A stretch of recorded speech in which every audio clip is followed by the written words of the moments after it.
Avec les réseaux sociaux, il n'y a jamais eu autant d'informations qui partent dans tous les sens, de nouvelles partagées sans aucune vérification et beaucoup de messages d'aucune utilité. Sur Ligne 68, nous continuons de vous informer à notre échelle, à notre manière, sans tapage, mais dans le souci de la véracité.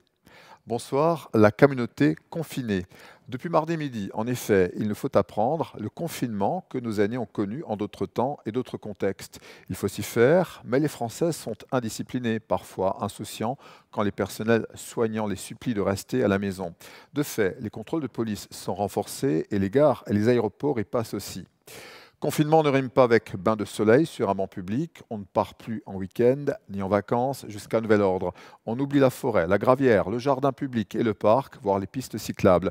L'état d'urgence sanitaire doit être décrété en France et une nouvelle date fixée pour le second tour des municipales qui concerne encore 5000 communes, dont Strasbourg, Colmar, Mulhouse, Guebwiller, Riedisheim, Fastnacht. Retour sur le premier tour, marqué par une abstention record, malgré les précautions sanitaires. Ainsi à Altkirch, où Nicolas Jander n'avait pas de concurrence. Alors on a fait en sorte que le vote puisse se passer dans de très bonnes conditions. Donc en entrant, il y a bien sûr du gel hydroalcoolique.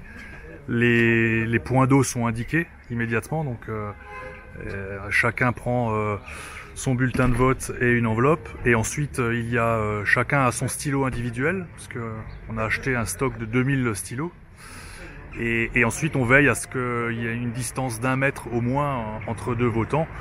Ce qui est tout à fait possible puisque la participation n'est pas de 70 ou 80% a priori, quoi.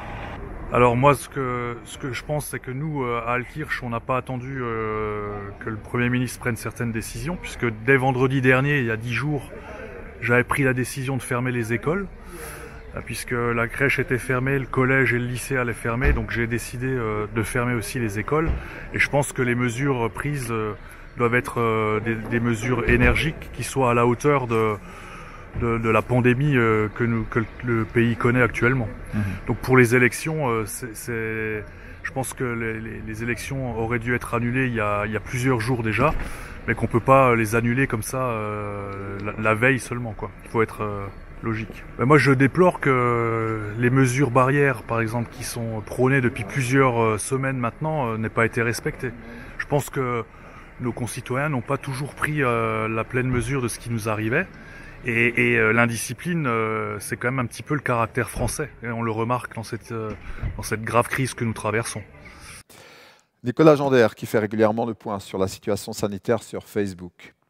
Une étrange soirée en tout cas électorale, ensuite à la préfecture de Colmar, désertée par les médias et les élus. Le coronavirus limite les sorties. Odile Ulrich-Mallet, colistière cette fois d'Eric Straumann, a fait une apparition avec son leader. Les élections, elle connaît. J'étais à la fois sur la liste de Gilbert Meyer pour mes débuts. Ensuite, j'ai fait une liste avec le Modem et aujourd'hui, je suis avec Eric Straumann. Je crois que le mandat municipal est le plus beau de tous les mandats politiques. C'est vraiment là qu'on est sur le terrain, qu'on est au quotidien, aux côtés des gens. Et moi, mon engagement, c'était par rapport à un projet où j'ai pu développer des classes bilingues à Colmar. Au début de mon poste d'adjointe, on était à 5%. Aujourd'hui, il y a près d'un tiers des classes bilingues. C'est vraiment un grand succès. C'est vraiment un mandat qui me tient à cœur. Alors, au niveau de l'électorat aujourd'hui, j'étais étonnée. Il y a beaucoup de personnes âgées qui sont venues voter, malgré les préconisations du président de la République. Mais par contre, j'ai vu très peu de jeunes électeurs. Donc effectivement, je suis assez étonnée. Les préconisations sur le coronavirus sont assez anxiogènes. Et c'est effectivement les jeunes qui ont peut-être par peur, n'ont pas osé sortir pour aller voter et qui ont été les premières, qui ont le plus de crainte, contrairement aux personnes âgées qui nous disaient, moi j'ai vécu la guerre, j'ai vécu d'autres choses, c'est pas un petit virus qui va m'empêcher d'aller voter. Voilà un petit peu ce que j'ai entendu aujourd'hui. Si le second tour n'est pas organisé dans les 3 mois, il faudra reprendre le scrutin à zéro dans les communes concernées. En attendant, ce sont les élus de 2014 qui restent en place jusqu'à l'installation des conseils municipaux sortis des urnes le 15 mars. Beaucoup d'événements sont perdus, vous le savez, beaucoup d'ouvertures sont ajournées. L'univers d'Europa Park est fermé jusqu'au 19 avril au moins. Le parc du Petit Prince ne rouvrira pas le 10 avril. Dans nos villes désertes, quelques commerces restent accessibles avec distanciation de rigueur. Et on redécouvre qu'on a un artisan boulanger près de chez soi. Esteban Domitin, à Altkirch, a été dévalisé en début de semaine. On a dû réorganiser le magasin avec un sens de circulation afin que les clients ne se croisent plus, une entrée, une sortie, un marquage au sol pour faire respecter les distances de sécurité. Bonjour. Et voilà. En termes de protection, donc on a instauré donc les distances sécurité. Après, on fait avec les moyens du bord. On a mis une distance entre les clients et la vendeuse.